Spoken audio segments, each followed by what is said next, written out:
సిలువలో రాతము చిందించియును బలియాయను ఆ గనుడు మనకు. సిలువలో రాతము చిందించియును బలియాయను ఆ గనుడు మనకు. రండి రండి యేసుని వద్దకు రమ్మనుచున్నాడు. రాండి రాండి యేసుని వద్దకు రమ్మనుచున్నాడు.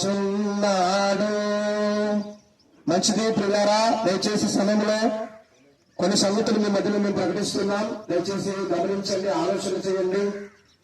మానవ జీవితం అల్పమైనది, స్వల్పమైనది, అంతలోనే కనపడి అంతలోనే మాయమైతే ఆవిడ జీవితం కనుక మరి ఉన్న వాళ్ళు ఈరోజు మరి లేరు, కొందరు కనుమరుగైపోయారు. ప్రియులు, మనం కూడా ముందు వెనక తేడాలో చనిపోతాం. మరణమన్నది రాకమునిపై రక్షకుడు యేసుక్రీస్తు విశ్వాసం ఉంచండి. మార్కు సువార్త 16వ అధ్యాయం 15 నుంచి 16 వరకు రాయబడిన మాటలు చెబుతున్నాం. మీరు సర్వలోకములకు వెళ్లి నమ్మిన వారికి చెబుతున్న మాటలు ఇవి. మీరు సర్వలోకములకు వెళ్లి సర్వ సృష్టికి సువార్తను ప్రకటించండి. యేసు ప్రభు నమ్మని వారికి చెబుతున్న సంగతులు ఇవి. నమ్మి బాప్తీసం తీసుకున్న వాడు రక్షింపబడతాడు, నమ్మని వారికి శిక్ష విధింపబడును అని.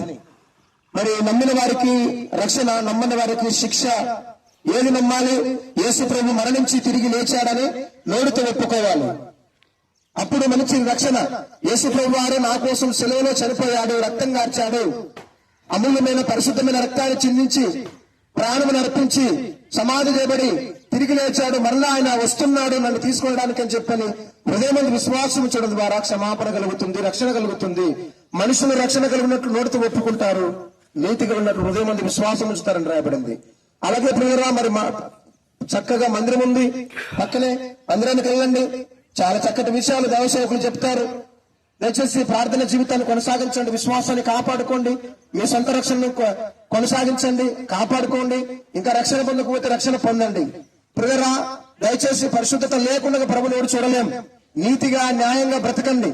దేవుడు అంటున్నాడు, న్యాయంగా బ్రతుకుట, కనికరమును ప్రేమించుట, దీని మనసు కలిగి ఉండుటనే కదా, ఇంతేగా నీ దేవుడని యెహోవా నేను కోరుకున్నది అన్నాడు.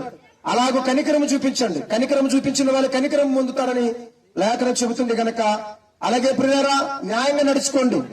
ఎవరికి అన్యాయం చేయకుండా, మోసం చేయకుండా మీరు బతికినట్లయితే మీకు ఒక రోజు న్యాయం జరుగుతుంది. అదే నువ్వు చనిపోయినా తిరిగి లేపబడి నిత్య జీవానికి, పరలోకానికి, నీకు పరలోకం ఉంటుంది, కోట్ల సంవత్సరాల జీవితం నీకు ఉంటుంది, మా బంగారు భవిష్యత్తు ఉంది.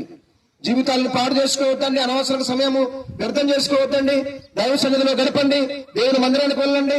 దయచేసి ఒకవేళ